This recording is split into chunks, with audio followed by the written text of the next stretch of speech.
के इस पर बात करेंगे। हमारे साथ मौजूद हैं कानूनदान हैं, लॉयर हैं नईम कुरैशी साहब। नईम कुरैशी साहब, आपको खुशामदीद कहेंगे। सवाल ये पैदा होता है कि 45 दिन की उबूरी हुकूमत या निगरां हुकूमत उसको कह लेंगे आ रही है, किस हद तक असरअंदाज होगी? आपको नहीं लगता कि खारजी और दाखिली मामलात जो हैं वो इसको उस लेवल तक लेके जाएंगे, या ये चीज़ों के ऊपर असरअंदाज होना शुरू होंगे, या इनके ताने बाने जो पीछे की मुस्लिम लीग नून है वो चलाएगी? कानूनी नुक्ता निगाह से इस पर क्या कहेंगे आप? कानून में हम ये कहते हैं जमहूरियत को डिले नहीं होना चाहिए था। जमहूरी प्रोसेस के तहत वजीर आजम अकान अब्बासी मुंतखब हुए। तहरीक इंसाफ और पीपल पार्टी के कैंडिडेट ने भी उनको मुबारकबाद दी। ये जमहूरियत का प्रोसेस है। अब जो भी अपनी काबीना बनाए हुए उनका जमहूरी अमल होगा, प्रोसेस जमहूरियत का हिस्सा है। ठीक है, अगर इलेक्शन हाउस में इलेक्शन होते हैं जमहूरियत प्रोसेस है। ये तो बात अपनी जगह नईम उल हक साहब, बिल्कुल ये तो बात अपनी जगह नईम कुरैशी साहब, लेकिन ये कहिएगा कि 45 दिन की उबूरी हुकूमत के हवाले से कानून क्या कहता है?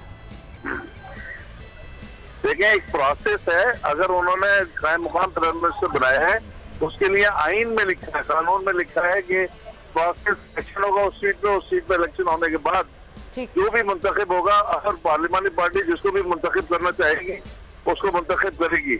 ये 45 दिन का अबूरी अगर जो टाइम दिया है ये कानून में लिखा है। कानूनी तौर पर 45 दिन में इलेक्शन जरूरी है। इलेक्शन होने के बाद वो जिसको भी और क्या ये पॉसिबिलिटी है कि जो निगरां जो उबूरी जो वजीर आजम है, क्या ये पॉसिबल है इन्हीं को कंटिन्यू कर दिया जाए? ये हो सकता है क्या ये? और ये जो अगर आने वाले वजीर आजम साहब हैं अगर वो नाअहल हो जाते हैं तो क्या इन्हें भी कंटिन्यू किया जा सकता है?